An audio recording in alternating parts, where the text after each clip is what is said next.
Hi everyone, my name is Aman Tilak. I am a MBBS 2017 batch student from AIIMS Delhi.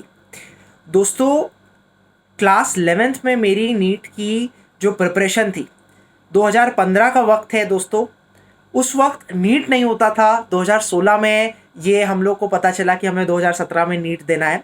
वो उस वक्त AIPMT हुआ करता था। क्लास 11th में 2015 से पहले मुझे आइडिया भी नहीं था कि नीट कितने नंबर का होता है, उसमें क्या मार्क्स डिस्ट्रीब्यूशन होता है, कौन सा सब्जेक्ट कितना पढ़ना होता है। और जब मैं 11th में घुसा तो मेरा एक ड्रीम था कि मैं एक गवर्नमेंट कॉलेज को अचीव कर पाऊँ। That would have been the best thing I could do.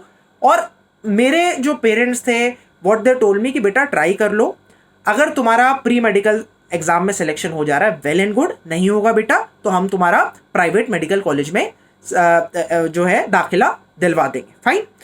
सो अब मैंने अपनी प्रिपरेशन क्लास 11 से स्टार्ट करी एंड क्लास 10 तक मैं कोई भी NSO IMO जो भी ओलंपियाड होते हैं बड़े बड़े, उसमें मैं स्कोरर नहीं था।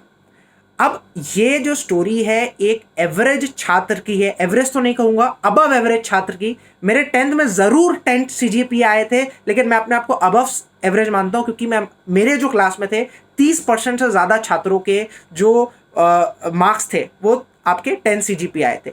और नीट में जो आपको सिलेक्शन चाहिए उसमें आपको टॉप 1% पे आना है। तो 30% में से आपको टॉप 1% पे आने के लिए बहुत मेहनत करने की जरूरत है। अब मुझे जो है बहुत क्लियर नहीं था कि अब मैं प्रिपरेशन कैसे स्टार्ट करूं। उस वक्त मैंने क्लास 11th में आई एम वेरी ग्लैड, मेरे पेरेंट्स का ये डिसीजन था, I like to thank them as well. Aakash Varanasi Durga Kund जो ब्रांच है वहाँ पर उस वक्त मैंने फाउंडेशन कोर्स 2 ईयर का ज्वाइन किया था। मुझे आज भी याद है जो एंथे का एग्जामिनेशन होता था मैंने 10th में दिया था और मुझे उसकी वजह से थोड़ी सी स्कॉलरशिप भी मिली थी। और मैंने फिर क्लास 11th में अपनी जो प्रिपरेशन थी आकाश इंस्टीट्यूट एज वेल एज जो उसके उनके सारे जो टीचर्स थे उनकी गाइडेंस के अंतर्गत, specially I like to thank Anand sir and VD sir. पहली क्लास मुझे आज भी याद आती है, VD सर की जो थी उसमें उनने पूरा बताया था कि कौन कौन से चैप्टर्स हैं जिससे कितने क्वेश्चंस आते हैं। I still remember all that. कहीं ना कहीं दिमाग में वो एक जो मेमोरी है वो एक वापस से आ जाती जब आप आग बंद करते हैं, उस टाइम के बारे में सोचते हैं। वहाँ से मेरी जर्नी स्टार्ट हुई।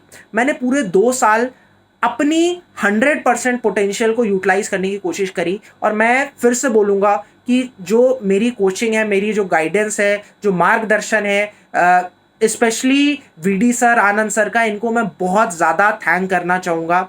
और आई am very very thankful to them.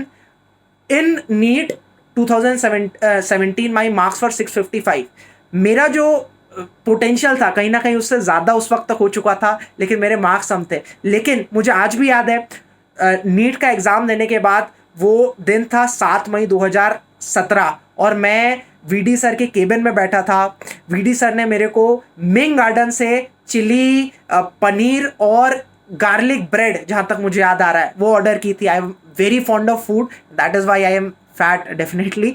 दो जो बात थी उस वक्त उन्होंने मुझे समझाया कि अमन, मैं तुम्हें एक चीज़ बताता हूँ कि बेटा 600 तुम्हारे 650 नंबर आते या 690 आते, तुम्हें एक टॉप मोस्ट कॉलेज ऑलरेडी मिल जाएगा नीट के अकॉर्डेंस में, ठीक है, उससे कोई फर्क नहीं पड़ता। अब तुम्हारे आगे है बेटा एम्स का एग्जामिनेशन। I would like to tell you, उस वक्त हम लोग के लिए एम्स का सेपरेट एग्जामिनेशन होता था, उसके बाद जिपमर का एग्जाम होता था। तो बेटा उसके लिए पढ़ाई करो, अच्छे से पढ़ाई करो, अपना जी जान ला के पढ़ाई करो। And I am happy that I heard him to this advice. दोस्तों 20 दिन थे, मैंने झोंक दिया था अपने को, 17 घंटा 18 घंटा मैं पढ़ रहा था। नीट में मेरी जो रैंक थी ऑल इंडिया 254 थी। 20 दिन बाद जो एम्स एग्जामिनेशन था मेरी रैंक 10 गुना इंप्रूव हुई, ऑलमोस्ट 33 रैंक थी। और जो आप हम लोग का एम्स के एक हफ्ते बाद जिपमर का एग्जामिनेशन में, उसमें मेरी ऑल इंडिया रैंक 34 थी और मैं पूरे पूर्वांचल में का टॉपर था। I got AIIMS Delhi. और ये मार्गदर्शन की जो कहानी है यहाँ ख़त्म नहीं होती, उसके बाद भी इन टीचर्स का सहयोग जो है ये मेरे साथ बना रहा है। And I always say today whatever I am is definitely because of my hard work, my potential, my dedication, and of course my upbringing of my parents. But the teachers in my preparation have played a very crucial role in my success. Thank you very much. Thank you very much, Akash Institute, for mentoring me. And I hope that you will be mentoring thousands and thousands of students in future and will be inspiring them to perform their best. Thank you very much.